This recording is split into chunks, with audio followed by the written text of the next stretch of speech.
Welcome back again, everyone. In this particular video we're going to expand on soul agreements, soul contracts yet again. This time we're going to look at soul agreements within relationships. Now, let's just say, for instance, we start out with the example of a married couple. Let's do that. Now, when you first get married, it's all sunshine and light and joy and fun and happiness, and it's all pleasant, and it's all a big party.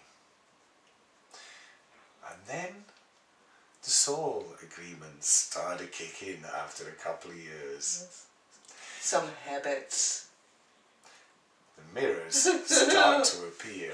Yes. Your partner will start to mirror to you that what is not love inside of you, they'll start to mirror it to you. And they might not even understand why, but it's an in-given thought from the soul agreement that they came in with, and it may make the relationship uncomfortable and unpleasant. Mario just mentioned, for instance, habits. Irritating habits. Yes. Oh, we can feel you laughing at that one as you're thinking about your partner right now and their irritating habits. Well, guess what? That too is a part of the soul agreement Yes. that you've made, so that that partner would be able to annoy and irritate you. Why? Because they're mirroring something to you. And when you start to learn to open up to discovering what it is that's irritating you and why, you'll have shifted through a level of consciousness much closer to love. True love. Absolute love. Otherwise? Yeah. In many relationships, oh goodness gracious, if we look at, for instance, the words that you say as you go to the church, to the altar, "Till death us do part." Oh my God! It was never meant to be that way, folks. This is man, the patriarchal systems that have made those words that wanted to bind us together for the rest of our lives, to imprison us together for the rest of our lives. In love or in not love, No, we have to stay together. Yeah, that was... If you can just feel that and accept it, that is indeed the truth, because we will reveal to you why these things are happening. For instance, they wanted to keep us under control, and they wanted to keep us coming to the church. They wanted to keep us coming to the church with our family, and they wanted to, if you will, put the will of the patriarchal old system onto us. They wanted to limit us from our powers, our being, because that was holding us back. And that's exactly what they wanted, because all of these churches and systems have all become rich, while many are still poor and hungry. But that's apart from this, because we're talking about the family agreements here. You can choose whether you want to open up consciously to this part of the soul agreement, and why you're with a particular partner, because at the first you will be absolutely perfect matches. But then what we call the polarities start to appear, the direct opposites. Yes.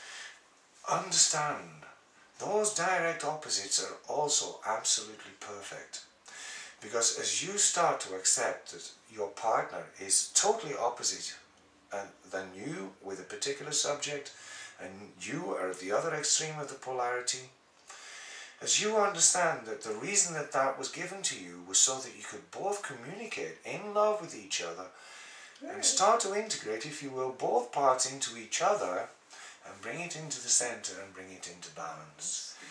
When you're open to being able to do that with each other, a beautiful thing starts to happen. Unconditional love starts to grow. In doing so, you're sowing the seed of that unconditional, pure, agape love. You start a new relation. Exactly. In a higher level of love. And staying together forever if you haven't been able to, because some relationships have gone to... We had a wonderful conversation with Jermaine one of our main teachers, about this subject. If a couple have reached that stage that, for instance, one person is at this vibrational level, and the other partner is, for instance, through the study of spirituality, for instance, the work that we're offering you right now, they'll have this different vibrational level. It's a different frequency that they're functioning from. Now, if that frequency is so far apart, they're not going to be able to reach each other anymore. And that's why we made the statement that it is so damaging from religions and the marriage system to say till death us do part. Because Jermaine showed us exactly the perfect way to release this. Because as this person, if you will leave the relationship in that vibrational level, this person leaves the relationship in that vibrational level. The beautiful thing after that, the perfect person will then enter their lives, and they'll have similar interests, and they'll vibrate at a similar level, and they'll be able to start again, if you will, in a new vibration of love, understanding, communicating, to be able to give them another opportunity to grow in a relationship, to grow in balance, understanding, acceptance and love. Equality is another important word. Yes. Yeah. And the other person that, for instance, has been on that spiritual path, the awakening path, that understands much more about the metaphysical world, how we function, how we work, how our purpose is supposed to be here on earth, then they will also find a perfect partner. We ourselves are perfect examples of that. Although we still love our partners dearly because we understand why they were in our lives now, we accept, we appreciate, although sometimes it was extremely unpleasant. We accept and understand the perfection of that relationship and the agreements, and that we weren't able to see them at that time. We weren't able to understand what was going on because we were not consciously awakened to that level to be able to understand it and make the changes. Then we went on to other relationships, most of them short, brief, and then we found each other.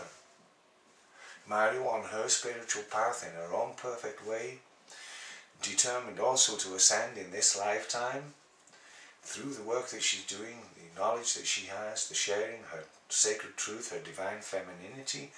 Me, myself, I wanted a partner that could share the work that I'm doing with me, sit next to me, travel with me, be my buddy, be my friend, to have this beautiful communication flow going on.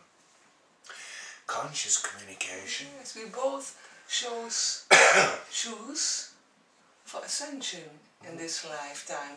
So that's our soul agreement. We made once. Yeah, absolutely. And there are many, many, many souls that are re-entering our lives, if you will, that we've had some kind of relationship with, whether it was a friend relationship, a working relationship, whatever kind of relationship. These people are starting to enter our lives again because they're starting to hear about the work that we're doing. And they are definitely also feeling our energy, because we are much wiser, much more loving than we were, for instance, in our first marriage. We're completely and totally different people than what we were then. And people can feel in our equality, our love, our acceptance, our willingness to lift each other up continually in conscious communication, in agape, in sacred truth, through the synchronicities. We live a life of love now. I'm not saying we goody-goodies, because there are times when we fall out. Truus and Harry. Yes, and then we have Truus and Harry to help us, and of course our guides. So folks, just to give you a feeling of relationships, we've given you a couple of examples here. We certainly hope and trust that we've opened doors for you to start to be willing to take a look at your own relationship. Maybe even take responsibility for your role within that relationship. Do you want to change that relationship? Is it an uncomfortable relationship? Would you like to change it to make it into a loving relationship? Remember what we said in the last video? If it has to change, It starts In yourself. It starts in yourself. So if you're willing to be in truth, sacred truth with yourself, what is my role in this? As soon as you start to follow that pattern of thoughts, something magical starts to take place. And whether you're communicating with your guides or not, whether you're communicating with the angels and the guides that came in with you this time to help you, assist you through life, they will whisper thoughts inside of you. And you may think that are your own thoughts, that's okay too. But those thoughts will be there.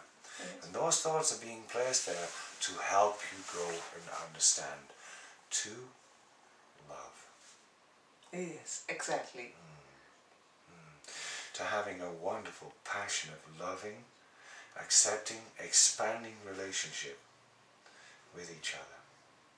Thank you for being you. Thank you for being you. I love you. I love you too. Namaste. Namaste. And thank you. That's nice. I got tears in my eyes.